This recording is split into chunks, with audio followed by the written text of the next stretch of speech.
독고타기 독수리 술도가를 고의로 무너뜨리려 했다고? 그저 경쟁이라 믿었던 공격이 알고 보니 치밀한 조작극이었어요. 명백한 거짓을 사실처럼 둔갑시킨 그 영상 한 편이 대한민국 주류 시장을 뒤흔들었습니다. 2번 클릭하시면 독고타기 조작극 전말이 밝혀집니다. 모든 시작은 단 하나의 영상이었다. 불법 원료, 위생 문제, 유통기한 조작, 그 어떤 의혹보다도 강력한 폭로였다. 독수리 술도가의 창고 내부를 몰래 촬영한 듯한 그 영상은 모자이크 처리 없이 그대로 유포됐다. 창고 내부에는 곰팡이가 핀 막걸리통과 쥐가 지나가는 모습까지 담겨 있었고 화면 하단에는 자막이 떴다. 수출용 주류, 이런 곳에서 만듭니다. 영상은 익명의 내부자 폭로처럼 꾸며졌고 유튜브 채널, SNS, 익명 커뮤니티에 동시에 뿌려졌다. 48시간 만에 50만 조회수를 돌파했고 소비자 신고는 줄을 이었다. 급기야 국세청과 식약처까지 움직였다. 하지만 진실은 달랐다. 그 영상은 독수리 술도가의 실제 창고가 아니었다. 신라주조의 오래된 테스트 공장 창고를 몰래 촬영한 것이었다. 촬영을 지시한 이는 바로 독고탁 회장, 실행한 이는 신라주조 마케팅 전무 소기룡이었다. 영상은 교묘히 편집되었고 장소 식별을 방해하기 위해 특정 장면엔 독수리 술도가 로고까지 합성되어 있었다. 형사는 후에 말했다. 누가 봐도 내부 고발 영상처럼 보이게끔 치밀하게 기획된 유포였습니다. 사건의 결정적 전환점은 바로 녹취 파일이었다. 소길룡이 혹시 모를 상황에 대비해 독고탁의 음성을 몰래 녹음한 것. 티 안 나게 편집해. 독수리 것처럼만 보여야 돼. 말은 못해도 암시는 충분히 줘야지. 이 녹취 파일이 검찰에 제출되며 사건은 급물살을 탔다. 게다가 이메일 서버 추적 결과 영상 편집을 의뢰한 외주업체와의 커뮤니케이션 기록, 대금 지급 내역까지 독고탁 명의 회사 자금에서 나간 것이 확인되었다. 모든 정황과 증거가 그를 향하고 있었다. 이제 독고탁은 단순한 명예훼손을 넘어서 명백한 업무방해 및 부당경쟁 방지법 위반 혐의까지 직면하게 된 것이다. 그는 혐의를 전면 부인했지만 사실을 부정할 수 있는 여지는 점점 줄어들고 있었다. 이후 이 영상의 여파로 독수리 술도가의 해외 바이어 계약 일부가 일시 중단되었고 국내 유통사들도 유보적 입장을 취했다. 그러나 광숙과 천수 빠르게 위기 대응에 나섰다.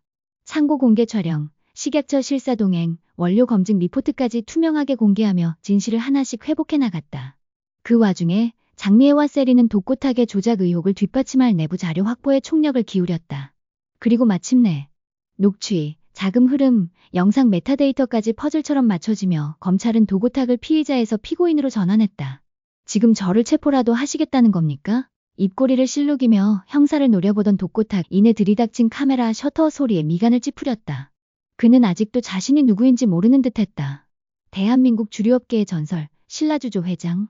자신이 경찰 조사실 의자에 앉아있다는 것조차 체면을 구기는 일이라 여겼다. 허위 영상 제작을 지시하신 적이 있으십니까?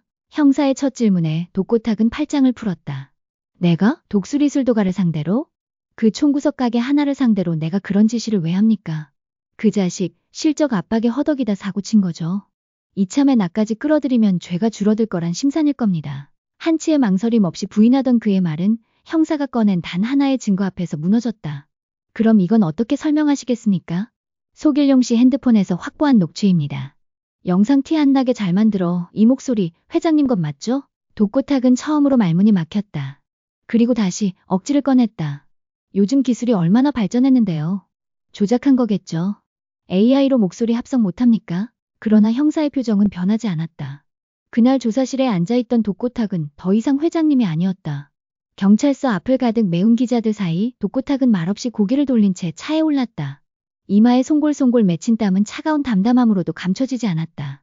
잠시 여유 있는 표정을 유지하려 했었지만 차 안에서 손을 떠는 모습은 도망칠 수 없는 불안의 그림자였다. 그리고 그 시각, 신라주조 회장실엔 장미애가 기다리고 있었다. 당신이 사주했을 거라고 짐작은 하고 있었어요. 그녀는 담담하게 말했지만 두 눈엔 분노보다 슬픔이 먼저 깃들어 있었다. 나 독고탁이야. 그렇게 쉽게 안 무너져. 소리쳤지만 그건 세상에 향한 포효가 아닌 자신에게 던진 마지막 경고 같았다. 장미애는 단호했다. 그 경고, 이제 아무에게도 통하지 않아. 당신이 그렇게 무너뜨리려 했던 독수리 술도가가 지금은 우리와 함께 일어서고 있어. 독고탁은 고개를 돌리며 이를 악물었다. 그러나 더 이상 아무 말도 하지 못한 채 회장실 문이 덜컥 닫혔다. 그날 밤 신라주조의 회장실은 불이 꺼지지 않았다. 독고탁은 마시지도 못한 위스키 잔을 바라보며 찍힌 신문 기사를 손에 쥐고 있었다. 내가 이딴 기사에 나올 인물이었나? 그의 독백은 공허하게 허공을 맴돌았다. 이튿날 아침, 형사들이 회장실로 들이닥쳤다. 독고탁 씨, 명예훼손 및 업무방해 혐의로 체포영장이 발부되었습니다. 독고탁은 천천히 일어났다. 나 독고탁이야. 이렇게 끝날 놈 아니라고. 그의 마지막 한마디는 덜컥 닫히는 경찰차 문 너머로 사라졌다. 한편 뉴스에서 아버지의 구속을 본 세리는 망연자실했다. 교수님, 당분간 얼굴 보긴 힘들 것 같아요. 범수 앞에서 눈물을 떨구며 말한 세리는 죄책감과 수치심에 몸을 숨기듯 인사를 남겼다. 세리야, 그건 내 잘못이 아니야. 세리는 조용히 고개를 끄덕였지만 발걸음은 쉽게 돌아서지지 않았다. 그녀는 집에 돌아와 장미애를 마주하고 물었다. 엄마, 진짜야? 아빠, 정말 그런 거야? 장미애는 길게 숨을 들이켠 뒤 말했다. 증거는 아직 다 나오지 않았지만 내 느낌으로는 그래. 맞는 것 같아. 세리는 울음을 삼켰다. 엄마의 비밀, 아빠의 거짓, 이젠 도대체 뭘 믿어야 할지 모르겠어. 장미애는 한참을 세리를 바라보다 조심스럽게 입을 열었다. 이젠 감정으로 판단할 때가 아니야. 아빠가 구속되면 신라주조는 무너져. 그래서 내가 다시 일으켜야 해. 세리는 믿기지 않는 눈빛으로 장미애를 바라봤다. 엄마가 회사를 어떻게 해요? 내가 도울 수는 있지만 너무 갑작스러워요. 그래서 내가 필요해. 너 경영대학원 나왔잖아. 엄마 혼자선 안 돼. 함께하자, 세리야. 세리는 망설였지만 결국 고개를 끄덕였다. 도망칠 수 없다면 바꿔야 한다. 신라주조 이사회. 회장이 부재된 자리에 장미애가 단호히 말했다. 지금부터 독고세리 대표 체제로 전환하겠습니다. 저는 실무총괄로 보좌하겠습니다. 임원진은 충격 속에서도 대안을 내놓지 못했고 결국 신임 대표의 독고세리가 선출되었다. 세리는 곧장 독수리술도가를 찾아가 제안서를 내밀었다. 신라주조 공장에 장광약주 전용 라인을 함께 만들어주시겠습니까? 광숙은 놀란 듯했지만 세리의 진심은 진심으로 전해졌다. 신라주조의 이익은요? 이익보다 더 중요한 건 신뢰입니다. 이젠 싸움이 아니라 공존을 택할 때입니다. 마침내 두 회사는 공동사업법인 설립에 합의했다. 운영은 술도가가 주도했고 품질 책임은 세리와 광숙이 함께 맡았다. 이후 장광약주는 미국과 유럽 시장까지 진출하며 폭발적인 반응을 얻었다. 그리고 어느 날 장미애와 세리는 술도가를 찾았다. 그 자리에 모인 가족들 앞에서 장미애는 깊이 고개를 숙였다. 죄송합니다. 제 손으로 그 빚을 갚고 싶었습니다. 장미애는 봉투를 내밀었다. 하지만 천수는 고개를 저었다. 이미 우린 이 협업으로 충분한 보답을 받았습니다. 이젠 용서할 시간이에요. 범수도, 흥수도, 강수도 모두 고개를 끄덕이며 말했다. 이제 우리 서로 이해하며 살아갑시다. 그리고 마지막. 저녁 햇살이 길게 들이운 뒷마당에서 세리는 조용히 범수에게 말했다.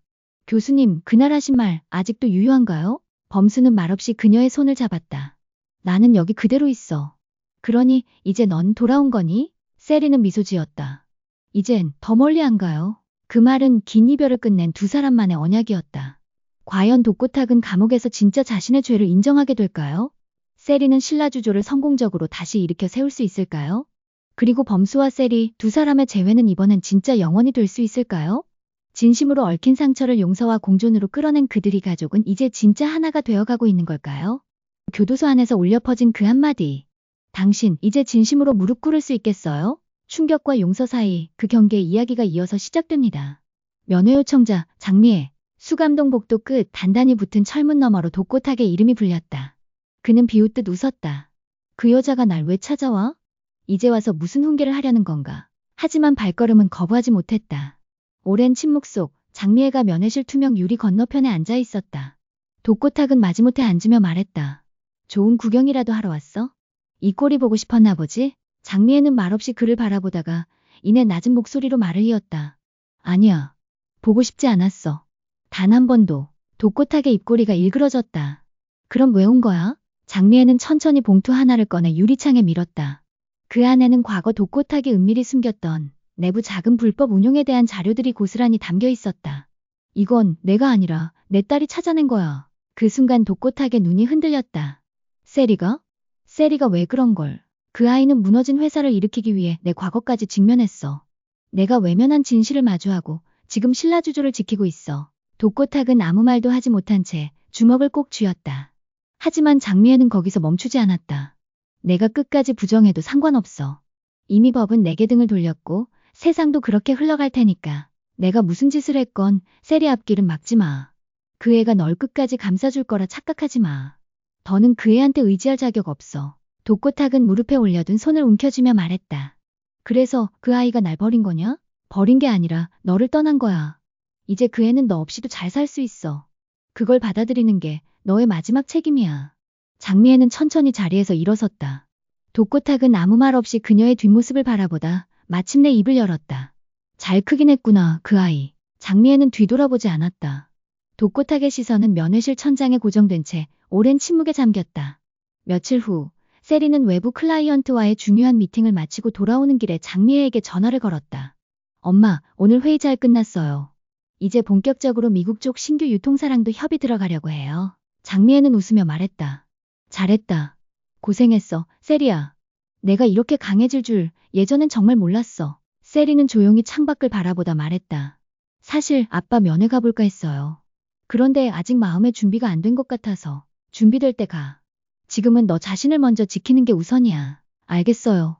조금만 더 정리되면 그때 갈게요. 세리는 전화를 끊고 조용히 눈을 감았다. 그녀 안의 분노도 미움도 이제는 천천히 가라앉고 있었다. 며칠 후 술도가의 창고 안. 광숙과 천수 그리고 흥수는 신제품 개발을 위한 미팅을 이어가고 있었다. 그때 누군가 문을 두드렸다. 계세요? 문을 연 사람은 세리였다. 정장 차림에 여전히 긴장한 표정이었지만 그 안에 담긴 진심은 더 단단했다. 오늘은 협업 외에 다른 부탁이 있어 왔어요. 모두가 세리를 바라봤다. 세리는 깊이 숨을 들이쉬곤 말했다. 독수리술도가의 장학재단 설립을 제안하고 싶어요. 아버지 이름을 빼고 피해자분들과 지역사회를 위한 장학재단으로 제가 사비를 출연하겠습니다. 광숙은 놀란 듯 눈을 깜빡이며 세리를 바라봤다. 그녀의 눈엔 단호함과 뉘우침이 동시에 담겨 있었다. 전 아버지의 죄를 지울 순 없지만 그 이름이 남긴 상처엔 책임을 지고 싶어요. 천수는 고개를 끄덕이며 말했다. 그 제안 진심으로 받아들이겠어요. 광숙도 따뜻하게 미소 지으며 덧붙였다. 그래, 그 마음이 내 진짜 유산이야. 돈보다 훨씬 값진 거지. 그날 밤 술도가 창고 불빛 아래에서 세리와 범수는 조용히 다시 마주 앉았다. 교수님, 그때보다 더 많은 걸 배우게 됐어요. 세리야, 난 내가 지금 제일 자랑스러워. 세리는 눈을 반짝이며 물었다. 이젠 저 아버지를 조금 이해할 수 있을 것 같아요. 그 사람이 왜 그렇게 버티려 했는지. 하지만 저는 그 사람이 가진 권력 말고 진짜 사랑을 지키고 싶어요. 범수는 조용히 그녀의 손을 잡았다.